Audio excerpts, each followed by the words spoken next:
Drop it. Drop it. Drop it. Come on. Good boy. There you go. Good boy. Good game.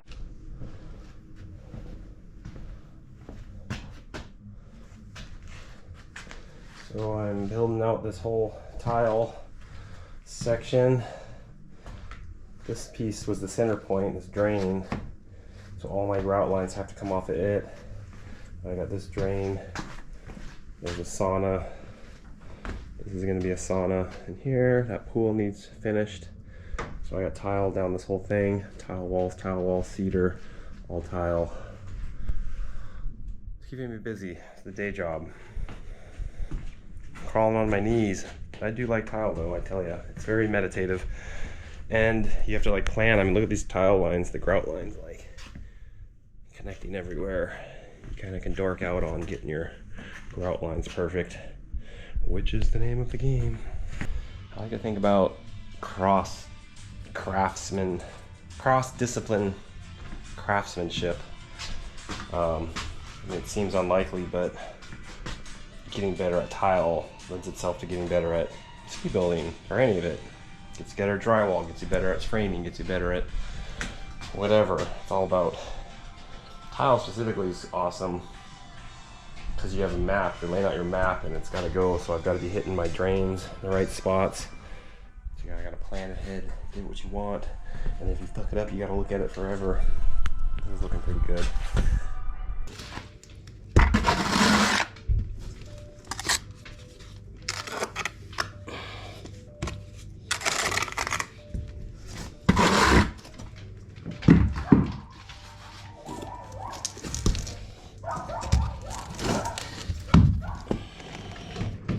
So this is when the magic happens. At 6 o'clock. I already worked all day on my knees, setting tile. It's slightly drizzling. It's actually raining right now. So the classic conundrum in construction is like, is it good enough to move ahead, or is it fucked up enough you got to stop and fix it? This is kind of in that category. As I originally wanted to put a new post and have this all clean. I was going to dismantle all this old framework and have new clean lines coming through here, but in order to have a clean line, I'm putting my post, puts my post in too close for the trailer. So I'm like, wait a minute, I could use this thing because it's wider. The trailer will slide right in here, but I've got a freaking jimmy rig. You know, this is less than ideal. Having a hanger, I mean, I'd rather have a post under here, but hangers, I guess, won't work. I gotta put a hanger on this. It just seems ghetto, but it's like, ghetto versus like, what's the alternative? Oh, look at this. We're doing it. We're moving ahead. Little hanger there. This is actually pretty beefy. This is a 2x10 across this way. I'll rationalize it's gonna work great. I'm just temping in this piece to plumb this. Just kind of get an idea of the framework. So yeah, anyway, I was building this shed originally for my third child, which is the snow machine I'm getting, and I half joke that I've allowed myself to go purchase it. It's supposed to be coming this week, by the way. I half joke that I'm finally going to take the skiing stuff seriously. Which is funny, because I've always taken it seriously, but I've treated it at times like almost mental illness or like autistic obsession, something to be repressed. And then I hear all these people, so like mentioned, I listen to tons of these goddamn whatever business guru motivational videos, etc., and they all are talking about like half of the content's about like, what is your passion? Find your passion. If you do, because people will be like, I'm no good at business, and they'll make a business based on dollars, and then you're like, yeah, making money, but then you burn out because it's not about the money, it's about the process, it's about actually being in love with what you're doing. You know, so here I am, I say skiing was obsessed, then snowboarding's thrown in that, then I equally obsessed with downhill biking, and then I obsessed on surfing, then I can obsess on work.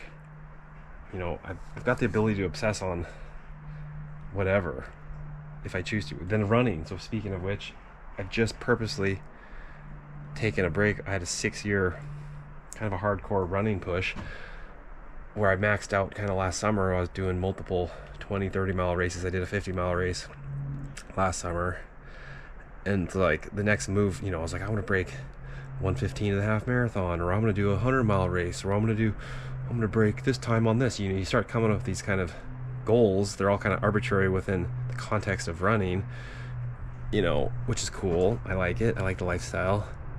But then running is such a perfect allegory, analogy, simile, whatever, for the working hard.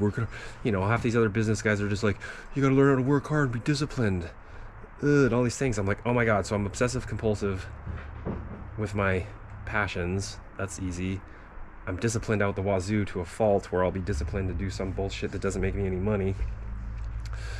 So I'm always kind of trying to repress it and focus it into like going to work to make money on the hourly, you know, hourly work versus scalable work versus smart work. And I like to joke that if you're gonna be dumb, you gotta be tough. And sometimes I think I'm pretty dumb because I know I'm pretty tough. So I'm trying to be smarter and allow skiing back into my life, because it seems to be the thing that, it is the rock. Skiing as religion. So yeah, the first book I wrote was mountain religion. We'll get more into that, I think, as we go along here. But yeah, anyway, framing this thing together.